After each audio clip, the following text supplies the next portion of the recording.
네, 이번에 좀 기록적인 폭염이 있었죠.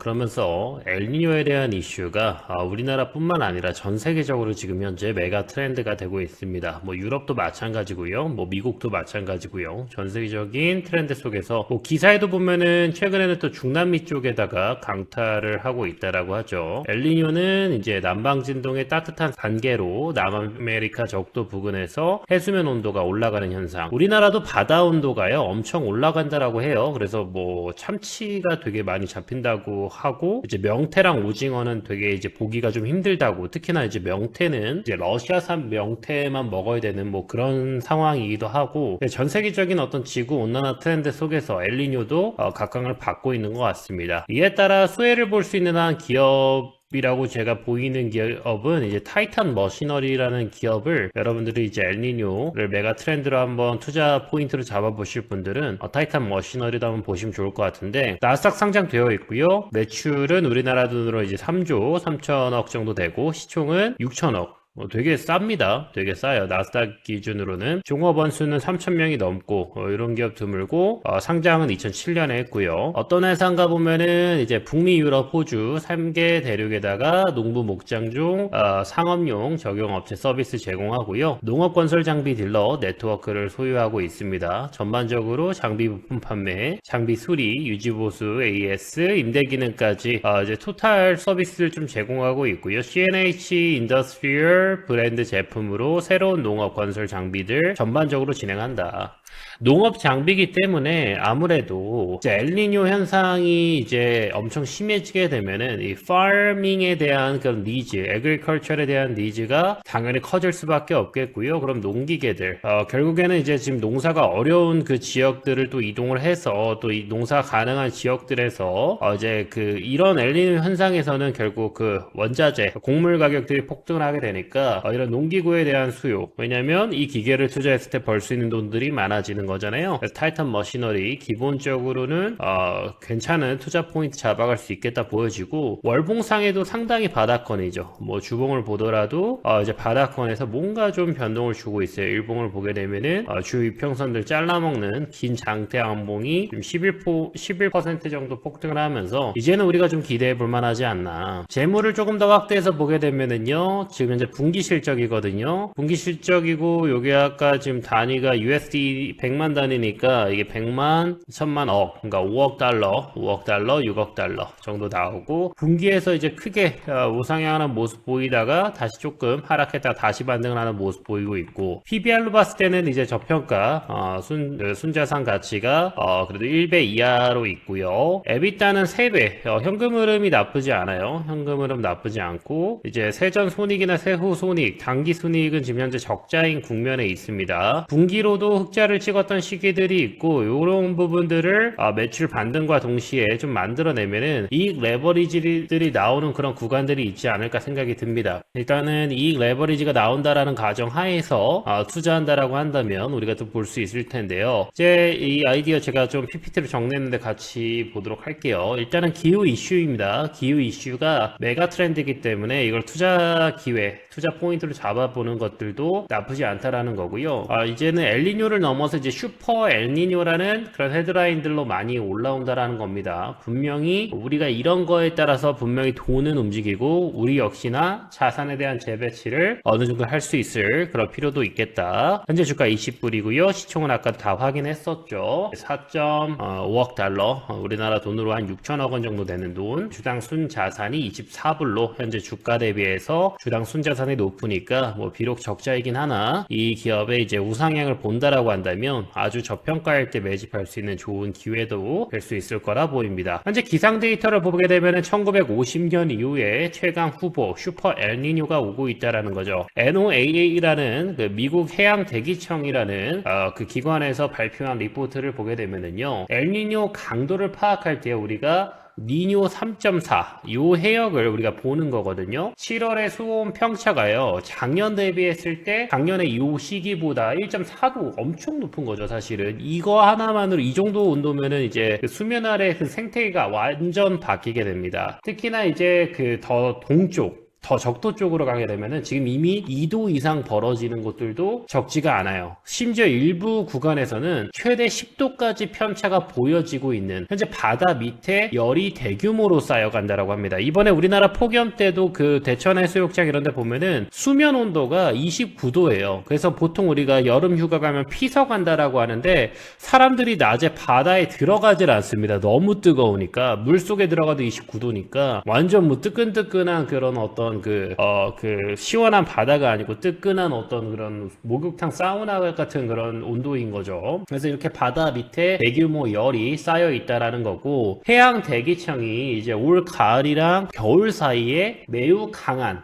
스트롱 바이입니다. 스트롱 바이. 완전히 이제 도달 확률이 높다라고 이렇게 보고 있고, 기후 예측 센터에서도 2027년을 넘어가면서 슈퍼 엘니뇨로 발달할 확률을 63%, 굉장히 높은 수준을 제시하고 있다라는 겁니다. 이 타임라인을 보게 되면은 이 충격이 항상 다음 해에 왔다라는 거예요. 1982년, 1997년, 2015년, 2023년 이때 강한 엘니뇨들이 왔었고, 이때 어떤 네 가지의 공통된 궤적들을 그렸다라는 건데, 이게 바로 그 다음 해에 경제적인 충격이 왔다라는 겁니다. 바로 이제 곡물이나 해운에 대한 충격, 작황 손실 이런 것들이 왔다라는 거죠. 물류 같은 부분들. 마찬가지로 파나마 운하도 통행량, 왜 그러죠? 이 호수에 운하에 물이 없다 보니까 이제 해운을 하기가 쉽지 않아지는 그런 시기들이 내년에 온다라는 거고, 이 엘니뇨 지표를 봤을 때 과거 같은 패턴이 온다라는 거고요. 그리고 이 시기의 패턴의 흐름을 보세요. 타임라인. 여기에 격차는 15년 정도, 여기와 여기의 격차는 15년이 안 되죠. 여기서 7년, 8년 정도 되는 거고, 여기서 여기 격차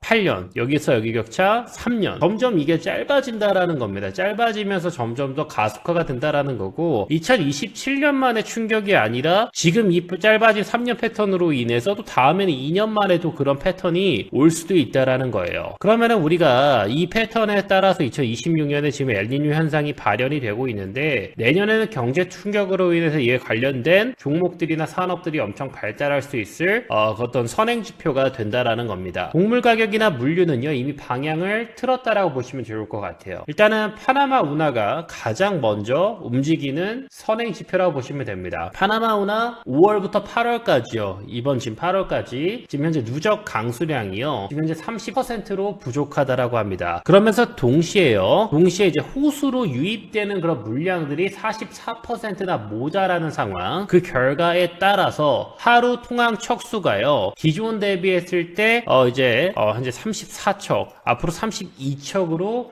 줄어들 수 있는, 운하 쪽에서 줄이기로 한 그런 이미 가이드라인을 냈다라는 겁니다. 현재 선박이 실을 수 있는 그 깊이의 그 포인트를 이제 흘수라고 단위를 지정을 하는데, 설계 기준이 지금 50피트에서 47.5피트로 이 깊이도 줄여버리는 그런 상황. 전 세계 해상물 동량의 5%를 담당하는 운하가 파나마 운하인데, 파나마 운하의 그 물동량이 좁아지게 되고 있다라는 겁니다. 이에 따라서 곡물 가격들, 밀 가격 폭등, 옥수수 가격 폭등, 대두 가격 폭등을 하고 있죠. 실제로 여러분들 근처 베이커리, 카페 가보셔서 빵을 주문해 보시면은 일반적으로 우리가 그 먹던 빵들의 가격이 정말 싼 애들이 3-4천 원 합니다. 싼 애들이. 그래서 빵을 두세 개를 집으면 그냥 15,000원이 돼버려요. 그래서 실제로 그래도 국밥 가격도 엄청 올랐다라고 하는데, 국밥 짜장면 가격이 10,000원인데 남성분들 같은 경우에는 그냥 백반집 가서 10,000원 주고 먹지, 빵으로 15,000원 이렇게 먹는 거 이해가 안 된다라고 하거든요. 근데 이런 식으로 지금 곡물 가격이 전년 대비해서 30% 20%는 그냥 기본적으로 폭등하고 있다라는 겁니다. 심지어 이제 뭐 최소 수확, 옥수수 같은 경우는 최소 수확이 전망이 되죠. 이 옥수수가 이렇게 되면 또 문제가 뭐냐면, 결국 이런 원료들은 사료로도 쓰여요. 그러면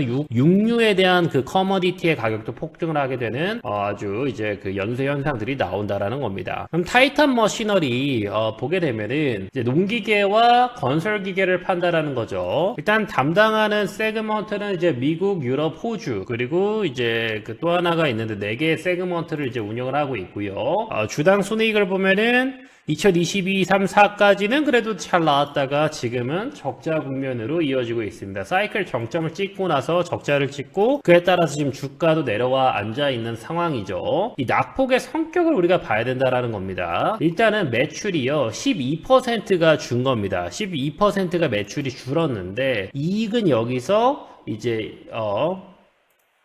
1.65억 달러가 증발했다라는 거죠. 이 소리는 뭐냐면 이 딜러 비즈니스에 따른 영업 레버리지가 엄청 극단적이다라고 보여지는 겁니다. 그러니까 매출 대비해서 이익이 크다라.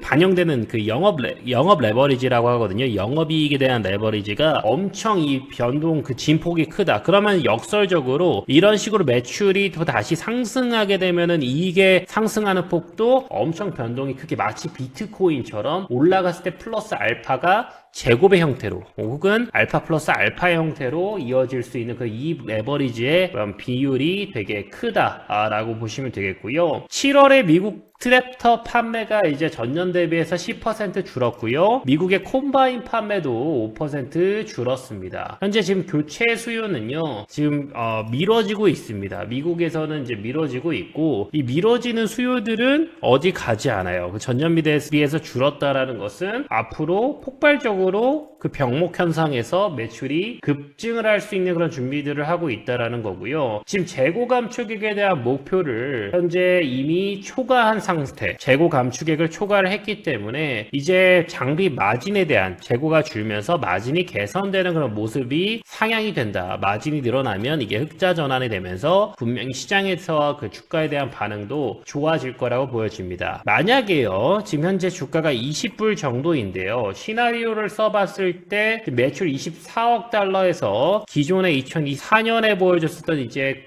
이 클라이막스를 찍었던 시기가 이제 영업이익 6%를 찍었을 때, 근데 지금 이제 어쨌든 간에 매출은 충분합니다. PBR에 대한 순자산 가치도 이렇게 0.81배지만은 PSR을 보세요. PSR을 보면은 매출이 지금 엄청 나온다라는 겁니다. 말도 안 되는 거예요, PSR. 결국 아까 이익 레버리지에 대한 비율이 크다라고 했다라면 지금 매출은 충분하기 때문에 영업이익률을 6%권으로만 올려놓게 되면 이 종목은 충분히 PER 10배까지 적용했을 때는 이제 45배지만은 5.4배만 적용하더라도 여기서 이제 4불 정도가 증가한 20불에서 4불이 증가하는 거니까 이제 기본적으로 여기서 주가만 해도라도 25%의 업사이드를 우리가 기대해 볼 수 있겠다. 근데 곡물 가격이 회복이 되고 농가 소득이 개선되면은 앞서 말씀드린 현재 미국에서 전년 대비해서 교체 수요들이 굉장히 적어요. 이게 3년간 누적이 됐기 때문에 소득이 개선되면 분명히 또다시 생산에 대한 교체들을 진행을 할 겁니다. 그 과정들 속에서 이제 엘니뇨가 엄청나게 푸시할 거라 보고 있고요. 타이탄 머시너리가 이에 따라서 큰 수혜를 볼 수 있지 않을까 생각이 듭니다. 정보 제공을 위해서 이렇게 만든 거고요. 여러분들 공부에 도움 되셨으면 좋겠고요. 당연히 투자에 대한 판단을 하시게 된다면 제 얘기를 들었을지언정 이 자료로 판단하시는 건 아니고 여러분들이 본인이 직접 판단해 주시면 좋을 것 같습니다. 제 개인적인 의견이었고요. 인사이트 마음에 드셨으면 구독, 좋아요 눌러주시면 감사하겠습니다.